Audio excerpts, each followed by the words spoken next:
Hello दोस्तों, कैसे हैं आप सभी लोग। तो क्लास को हम कंटिन्यू करते हुए, आई होप आपको कल की क्लास अच्छी लगी हो। तो आज हम गणित शिक्षण के उद्देश्य को कवर करेंगे।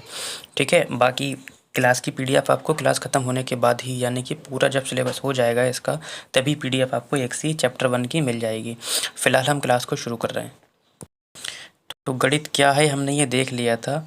ठीक है, गणित शिक्षण का उद्देश्य आज हम इसको कवर करेंगे। ठीक है, तो गणित शिक्षा का उद्देश्य या अध्यय, यहाँ से बेटा 3 तरीके से क्वेश्चन बनते हैं। एक बार हम देख लेते हैं कैसे कैसे बनते हैं। ठीक है, एक तो मुख्य उद्देश्य बनता है। ठीक, एक प्राथमिक स्तर पर बनता है और एक उच्च स्तर पर बनता है। ठीक है, लेकिन तीनों में डिफरेंस का याद रखना है। अगर उद्देश्य इसमें भी लगा होगा, ठीक है, इसमें भी उद्देश्य लगा होगा, इसमें भी उद्देश्य लगा होगा, लेकिन हमें ये याद रखना है कि मुख्य उद्देश्य किस में बोला है, प्राथमिक किस में बोला है। प्राथमिक को हम संकीर्ण भी बोल सकते हैं। ठीक है, प्राथमिक को संकीर्ण भी बोल सकते हैं। और उच्च स्तर पे जब कुछ भी नहीं लगा होगा, यानी कि प्राथमिक और उच्च कुछ भी नहीं लगा होगा, तो यानी कि वो मुख्य स्तर पूछता होगा। एक बार हम अच्छे से कवर कर लेते हैं क्या पूछना चाह रहा है। ठीक है, प्राथमिक स्तर पर पूछ रहा है हमसे।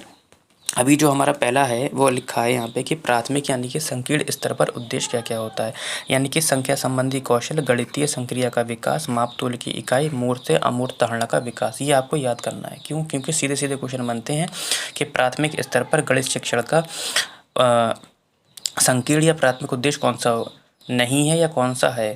ठीक है, अगर नहीं है तो 3 अलग दे देगा, एक इसमें से कोई सा दे देगा, या इसमें से कोई एक दे देगा, 3 अलग ऑप्शन दे देगा। एक तो ये तरीका हो गया।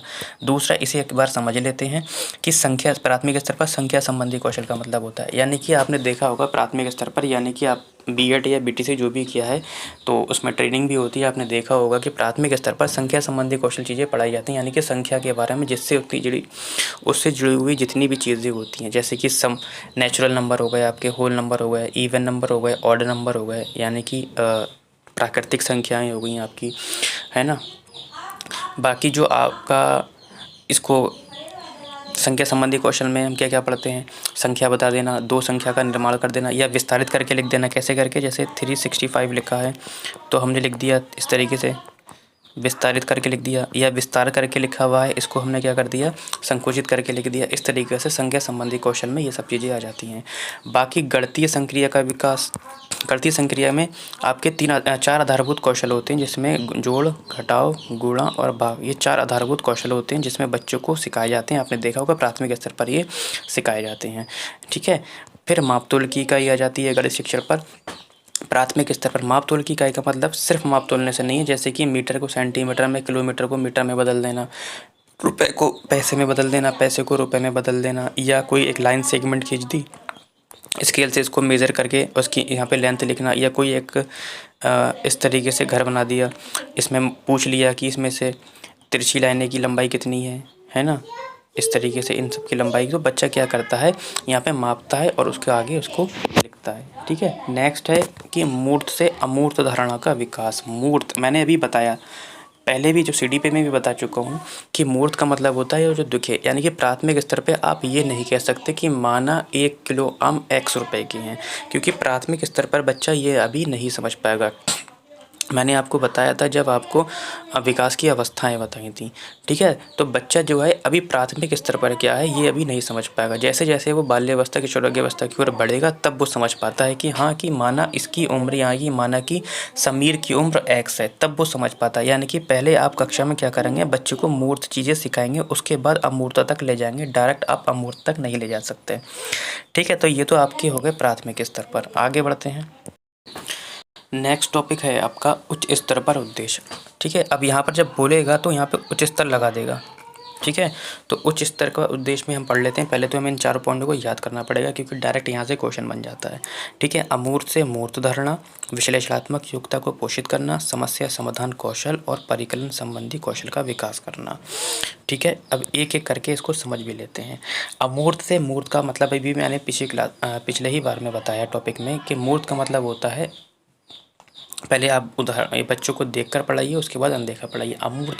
अमूर्त से मूर्त धारणा ये आपका 6 to 8 पढ़ाया जाता है यदि आपने टीचिंग की होगी, जिसमें ये जो सेक्शन है आपका सबसे ज़्यादा ज्यामिति में क्या है,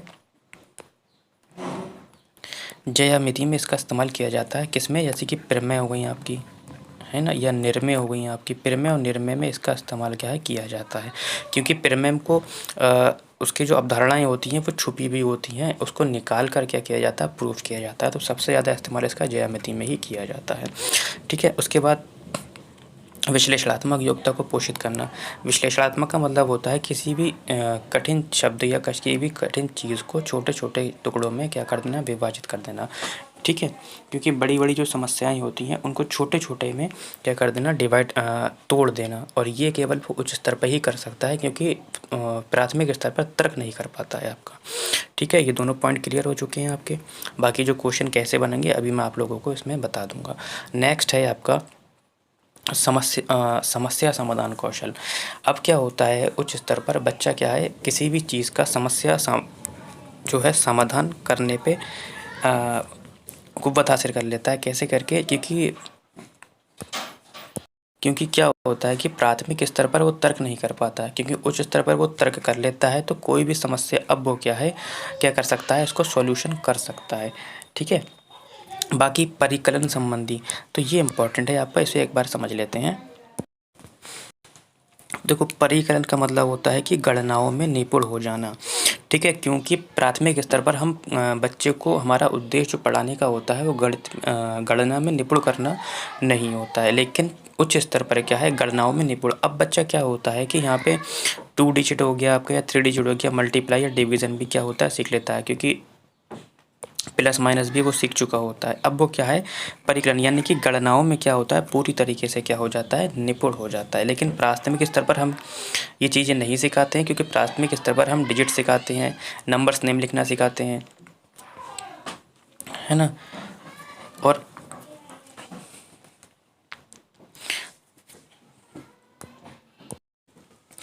लास्ट है आपका, जब स्तर की बात ना की जाए। मैंने यहाँ पे पॉइंट भी लिख दिया है कि जब स्तर की बात ना की जाए तो गणित शिक्षण का अगर मुख्य उद्देश्य पूछेगा, ना तो प्राथमिक बोला उसने ना उच्च बोला, और जब मुख्य बोलेगा तो उसका मतलब होता है सोच का गणितीकरण करना या शोध का गणितीकरण।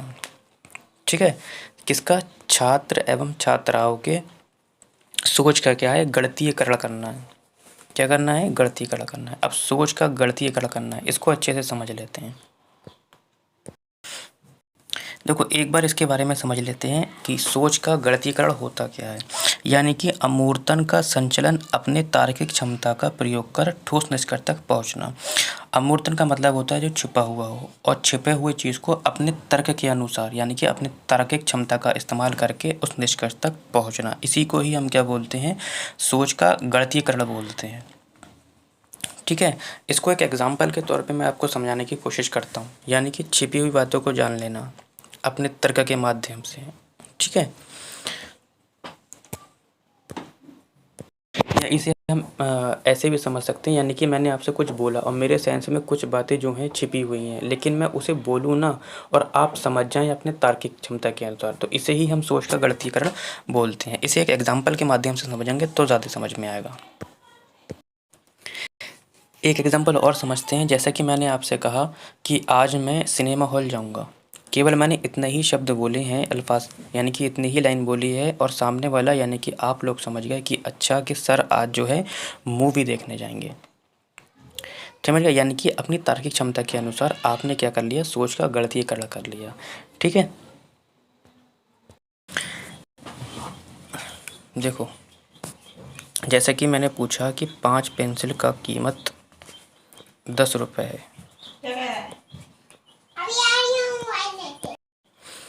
ठीक है, तो 10 पेंसिल का मूल्य कितना होगा। तो इस बात से ये निष्कर्ष निकालने की कोशिश कर रहा हूँ आपके सामने कि जो बच्चा तर्क करेगा तो निष्कर्ष तक तो पहुँचना चाहेगा कि 10 पेंसिल या 10 पुस्तक की कीमत कितने रुपए की है, लेकिन सबको सोचने का जो तर्क होगा वो अलग अलग होगा। कुछ बच्चे इस तरीके से यहाँ तक पहुँचेंगे ऐसे करके कि 5 पेंसिल का मूल्य जो है, तो कुछ बच्चे जो हैं इसमें सोचेंगे कि 5 पेंसिल का मूल्य 10 है तो 1 पेंसिल का मूल्य 2 रुपये, तो 10 पेंसिल का मूल्य 20 रुपये हो जाएगा। कुछ बच्चों ने इसको इस तरीके से निष्कर्ष तक पहुंच गए। लेकिन कुछ बच्चे ये सोचेंगे कि 5 रुपये से कीमत 2 गुनी हो गई है, तो यानी कि मूल्य भी क्या हो जाएगा, 2 गुना हो जाएगा। तो तर्क बच्चों ने अलग अलग लगाया लेकिन निष्कर्ष एक ही पहुंचा, निष्कर्ष तक हम क्या किए, एक ही पहुंचे। ठीक है, तो ज़रूरी नहीं है कि निष्कर्ष तक पहुंचने के लिए सबकी सोच एक सी ही हो, तर्क लगाना क्या है, ज़रूरी होता है। ठीक है, ये पॉइंट क्लियर हो गए। अगर किसी भी तरीके से अब तक जो मैंने समझाया है या पहली क्लास में या इस वाली क्लास में कोई भी पॉइंट अगर क्लियर नहीं हुआ होगा आप लोगों को, तो आप लोग मुझे कमेंट सेक्शन में बता सकते हैं। ठीक है, ठीक है, तो ये क्लियर हो गया कि सोच के गणितीकरण में सोच का होना ज़रूरी नहीं होता, निष्कर्ष का होना ज़रूरी होता है, क्योंकि जो बच्चे होते हैं सबकी तार्किक क्षमता क्या होती है, अलग अलग होती है बेटा।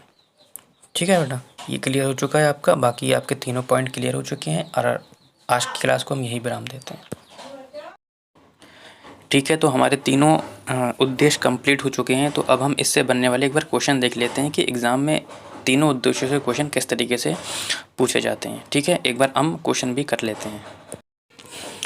तो पहला क्वेश्चन आपका इस तरीके से पूछ सकता है कि राष्ट्रीय पाठ्यचर्या की रूपरेखा 2005 के अनुसार संख्याओं और उन पर संक्रियाओं, मात्राओं का मापन आदि का शिक्षण क्या कहलाता है।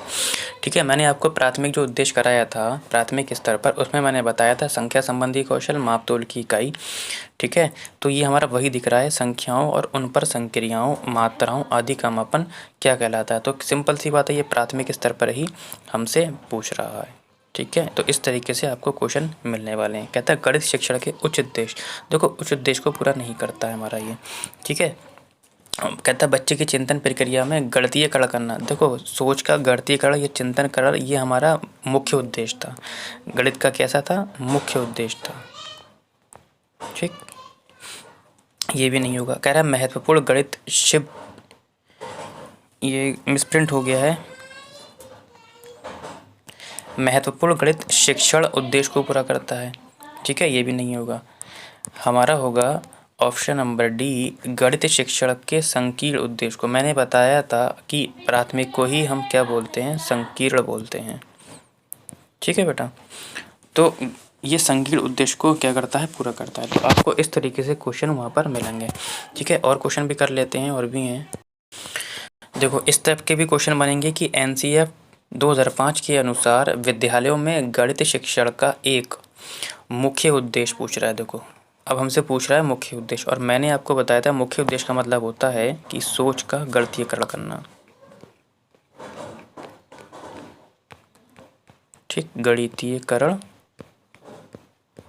करना। और गणितीकरण कैसे करना, जैसे कि मैंने आपको बताया था कि हर बच्चा सोचता है, लेकिन सोचने का तरीका अलग अलग होता है। मैंने आपको एक एग्जांपल भी दिया था कि यदि 5 पेंसिल का मूल्य 10 रुपये है तो 10 पेंसिल का मूल्य कितना होगा, बताया था। तो एक ने इस तरीके से दिमाग लगाया कि 5 पेंसिल 10 रुपये की हैं तो एक पेंसिल 2 रुपये की होगी, तो 10 पेंसिल 10 दूनी 20 रुपये की होगी। एक ने ऐसे दिमाग लगाया कि जो पेंसिल थी वो 5 थी, बाद में कितनी हो गई, दुगनी हो गई, तो पैसे भी क्या हो जाएंगे, दुगने हो जाएंगे। तो एक तरीके से ये है। ठीक है, निष्कर्ष हमारा एक ही निकला, लेकिन सोचने का तरीका क्या था, अलग अलग था। कहता संख्या संबंधी कौशल नहीं होगा, प्राथमिक स्तर पर होता है। समस्या समाधान कौशल ये भी नहीं होगा। विश्लेषणात्मक योग्यता को पोषित करना ये हमारा उच्च प्राथमिक स्तर पर होगा। लेकिन बच्चे की चिंतन प्रक्रिया का क्या करना, गणितीकरण करना। तो इस टाइप से आपको क्वेश्चन मिलेंगे। एक आध क्वेश्चन और कर लेते हैं, और भी हैं, देख लेते हैं। एक लास्ट क्वेश्चन और कर लेते हैं। पूछ रहा है कि उच्च प्राथमिक स्तर पर गणित सीखने के लिए निम्नलिखित में से कौन सा विकल्प सबसे आवश्यक है। ठीक है, कहता है कि समस्या का हल कई बार करना। देखो कई बार करेगा यानी कि रट्टा मार रहा है, ये ऑप्शन नहीं होगा। ठीक, किसी समस्या को हल करने के लिए विभिन्न तरीकों यानी कि अपसारी चिंतन की बात कर रहा है, बिल्कुल यही वाला होगा आपका। देखते हैं फिर भी आगे, सभी सूत्रों को याद करना। तो देखो आज से ही एक याद करने की ट्रिक बता दूं आप लोगों को कि सीटेट में कभी भी रट्टा मारना दिखे, ठीक है, याद करना दिखे, व्याख्या करना दिखे, परिभाषा दिखे, आप लोग उसको क्या कर देंगे, काट देंगे। बोर्ड पर शिक्षक जो लिखता है उसी ढंग से कॉपी करना, नकल मारना ये भी गलत है। तो ऑप्शन क्या हो जाएगा आपका, बी हो जाएगा। ठीक है, बाकी जब प्रैक्टिस करेंगे तभी आपको बीच बीच में ट्रिक बताते रहेंगे।